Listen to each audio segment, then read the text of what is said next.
जय हिंद। मैं हूं कनन दानवीर और आप देख रहे हैं मेरा यूट्यूब चैनल दानवीर सिंह। पाकिस्तान एक बहुत ही इंटरेस्टिंग दौर से गुजर रहा है और पाकिस्तान की मौजूदा हालात को समझने के लिए आपको पिछले 8-10 साल में किस तरीके से पाकिस्तान के अंदर बदलाव आ रहे हैं, उनके ऊपर नज़र रखनी पड़ेगी।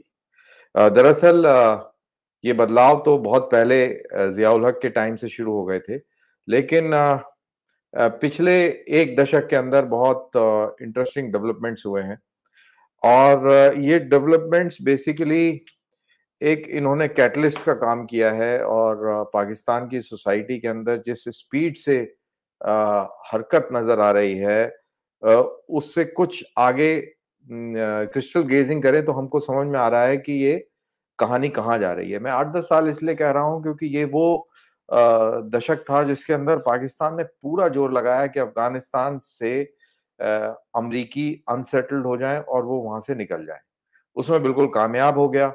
आईएसआई ने तालिबान बनाए, खड़े करे और उनको संरक्षण दिया, गाइडेंस दी, लॉजिस्टिक सपोर्ट दिया और हम सब ने देखा कि किस तरीके से काबुल के ऊपर कब्ज़ा हुआ और कैसे अमेरिकन सैनिकों को वहाँ से अपनी जान एक तरीके से कहा कहा जा सकता है कि वो उनको बचा के भागना पड़ा।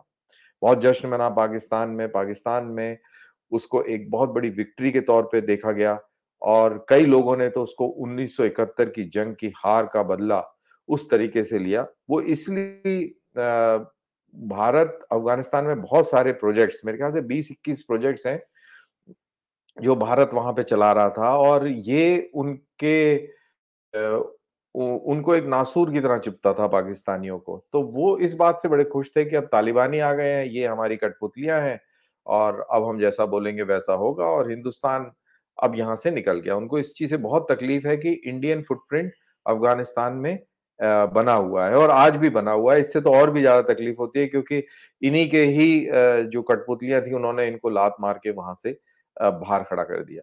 अब एक तरफ ये तालिबान का जो प्रोजेक्ट है वो पाकिस्तान इसके अंदर विफल हो गया, लेकिन इस चक्कर में उन्होंने अपनी सोसाइटी का जो किया है उस पे भी आता हूँ मैं। फिर वो एक इमरान खान प्रोजेक्ट लेके आए। इमरान खान प्रोजेक्ट लेके आए, वो भी फेल हो गया और नई 9 मई को हमने देखा कि कैसे फौज के खिलाफ लोग अ, खड़े हो गए, बगावत हो गई, कोर कमांडर का घर जला दिया, दुनिया भर की छावनियों पर हमले हुए, फौजियों पर हमले हुए और वहाँ पे जीएचक्यू के ऊपर भी हमला हुआ। तो इससे ये कोई छोटी घटना नहीं थी, बहुत ही अनप्रेसिडेंटेड घटना थी पाकिस्तान के अंदर जहाँ फौज की मर्जी के बगैर आप साँस भी ना ले पाएँ, ऐसी स्थिति के अंदर इतना बड़ा वाक़या होना कोई छोटी-मोटी बात नहीं थी और ये सिर्फ़ और सिर्फ़ आप इमरान खान को एट्रिब्यूट कर दें, ऐसा भी नहीं है क्योंकि सोसाइटी के अंदर एक उबाल है, गुस्सा है। माल एडमिनिस्ट्रेशन, करप्शन, इस सब को लेकर गुस्सा है और सोसाइटी बहुत जबरदस्त तरीके से इस्लामाइज्ड हो चुकी है। सोसाइटी को लगता है कि उनके हालात तभी सुधर सकते हैं अगर शरिया नाफ़िज़ हो और ये जो वैक्यूम है, ट्रस्ट डेफ़िसिट है between the society and the government. Government बोले तो एस्टेब्लिशमेंट, यानी कि आपके फौजी, आपके ब्यूरोक्रेट्स और आपके ज़मींदार, जो कल्चर है वहाँ पर। अ, इ इनका जो इनकी जो एक बहुत स्ट्रॉन्ग ग्रिपिंग है और जो होल्डिंग है, उससे काफ़ी लोग नाखुश हैं।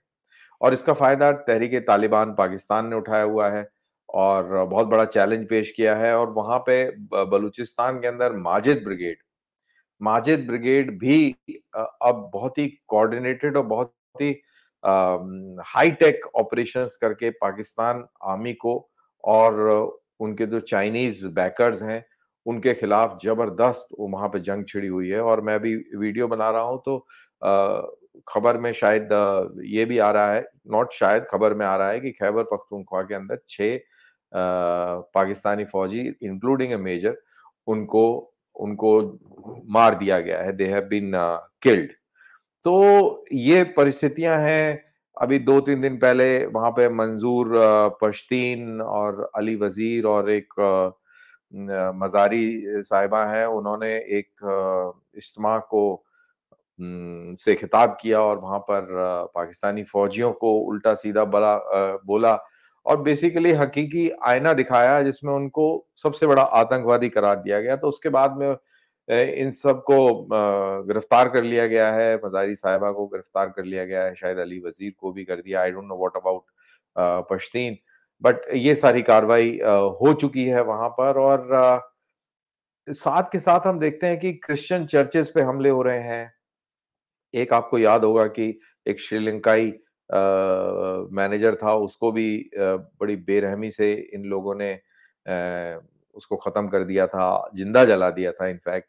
और हिंदुओं के ऊपर आए दिन हमले होते रहते हैं, मंदिरों पे हमले होते रहते हैं सिंध में, और वहीं पेशावर इलाके में सिखों के ऊपर हमले होते हैं। तो ये माइनॉरिटीज का स्टेटस है। और हाँ, एक अहमदिया और एक क्लासिफिकेशन है मुसलमानों की जो मोहम्मद प्रॉफिट को लास्ट प्रॉफिट नहीं मानते हैं।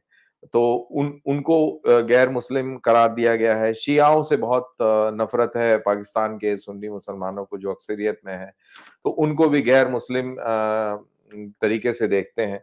और साथ के साथ अगर आप इसमें इस पूरे तमाशे में पाकिस्तान के जो सदर हैं अलवी साहब, उनका जो ट्वीट अगर आप और इस चीज से जोड़ दें तो आपको समझ में आएगा कि क्या हालत बनी हुई है।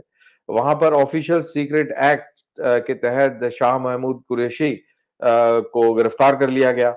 और जब उनकी गिरफ्तारी हुई तो उसके अगले दिन मेरे ख्याल से अलवी साहब जो प्रेसिडेंट ऑफ पाकिस्तान है, president of Islamic Republic of Pakistan है, उन्होंने अपने निजी हैंडल से ट्वीट कर दिया कि भाई मैंने तो इस बिल को ऑफिशियल सीक्रेट एक्ट्स के जो अमेंडमेंट को लेकर जो बिल था उसके वो तो मैंने साइन ही नहीं किया था।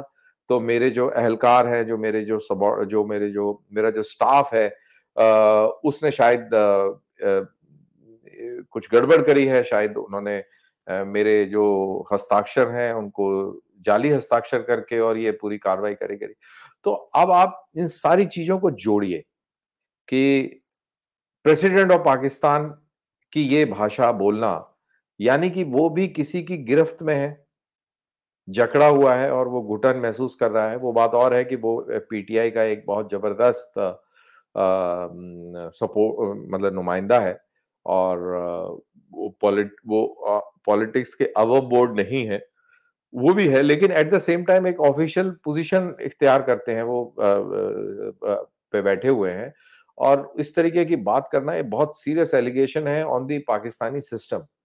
तो एक तरफ ये है, दूसरी तरफ पाकिस्तान की फौज है, उनके सरबराह हैं हाफिज साहब। तो उनकी भी जो एक्टिविटीज हैं, जिस तरीके से वो सिविलियंस को कोर्ट मार्शल के तहत उन्होंने 9 मई के बाद में ट्रायल शुरू करे और ये वगैरह वगैरह, तो ये सारी चीजें मतलब कि फौज को अगर एक सिविलियंस को ट्राई करने के लिए मिलिट्री कोर्ट स्टैब्लिश करने पड़ रहे हैं, यानी कि फौज को भी अपने लीगल सिस्टम में विश्वास नहीं है कि पाकिस्तान का लीगल सिस्टम कुछ न्याय दे सकता है।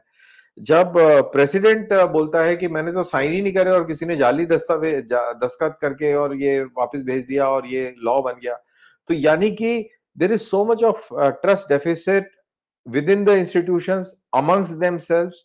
तो सोसाइटी एक बहुत परेशान है। और जैसा मैंने कहा कि पिछले 10 साल से और इनफैक्ट जियाउल हक के टाइम से जैसे पूरी सोसाइटी को रेडिकलाइज्ड कर दिया गया, बहुत जबरदस्त रेडिकलाइज्ड कर दिया गया है। ये मुल्ले मौलवी जो हैं, ये आईएसआई के पेरोल पर है, इनका इस्तेमाल करके ये पॉलिटिकल पार्टीज को डराते धमकाते हैं, क्योंकि इन सब की पकड़ है सोसाइटी के ऊपर। और हर एक मस्जिद का मौलवी उसके उसके साथ कुछ हजार घर जुड़े हुए रहते हैं।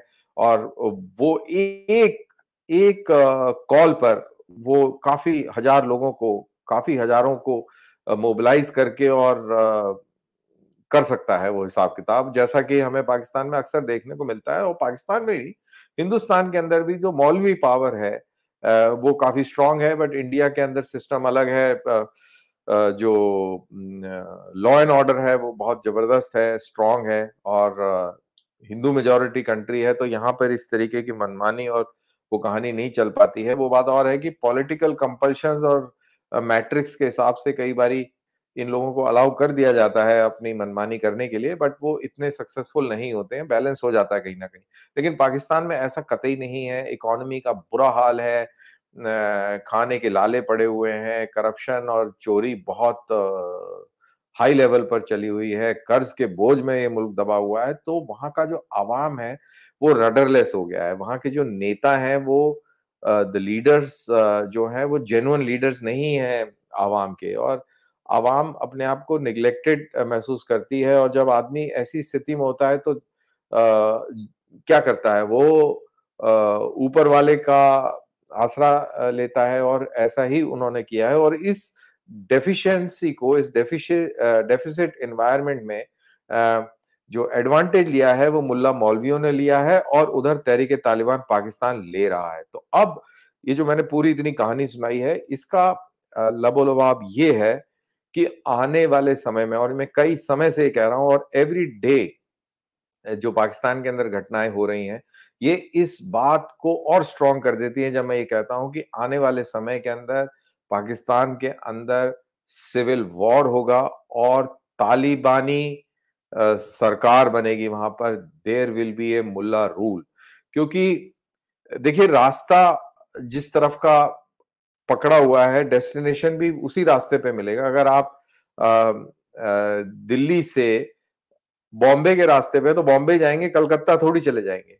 तो आपने रास्ता इख्तियार किया है, और रास्ता ये बिल्कुल अ, तालिबान के दरवाजे पर जाता है, और ये आप देखिएगा, ये बिल्कुल मेरी भविष्यवाणी है, और ये बिल्कुल तर्कों पर आधारित भविष्यवाणी है कि पाकिस्तान के अंदर तालिबान रूल आएगा। ये कब आएगा, it's a matter of time, but बहुत ही फ्रेजाइल एनवायरनमेंट है।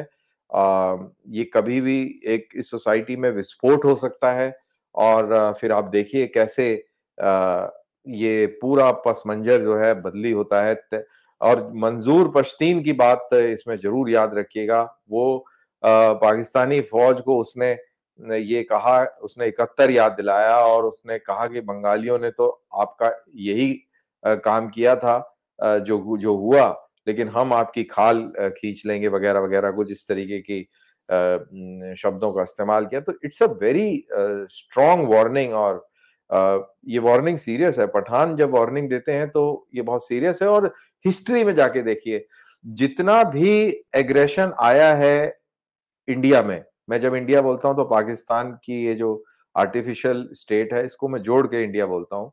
तो वो पूरा का पूरा अफ़गानिस्तान वाया पख्तूनिस्तान इधर की तरफ आया है, और अब जब हालात भी जब चेंज हो रहे हैं, जैसे फोर्सेस और काले बादल डूरेंट लाइन के उस पार से बढ़ते जा रहे हैं, इसमें कोई दो राय नहीं है कि अब फिर जब ये इंडिया का ये अनफॉर्च्यूनेट हिस्सा जो जिसको पाकिस्तान कहते हैं, अब ये फिर जब कॉलोनाइज़ होगा, विदेशी ताकतों के कब्ज़े में आएगा, तो वो भी डूरंड लाइन के पार से आएगा, और उसको बोलेंगे तालिबान, और ये तालिबान ही रूल करेंगे, और ये इलाका, और इनफैक्ट कल ही तालिबान ने एक नया नक्शा भी जारी कर दिया है, जिसके अंदर अफ़गानिस्तान, पख्तूनख्वा और बलूचिस्तान पूरा जोड़कर एक ग्रेटर अफ़गानिस्तान की बात करी गई है। उसका नक्शा भी कल ही उन्होंने जारी किया है, तो उससे भी काफ़ी बज़ है इन द एनवायरनमेंट। बहरहाल, तो ये एक मेरा एनालिसिस था about the latest situation in Pakistan. I am sure you would have liked it, तो kindly press the subscribers button and share it amongst your friends and wait for my next video. तब तक दीजिए मुझे इजाजत। जय हिंद।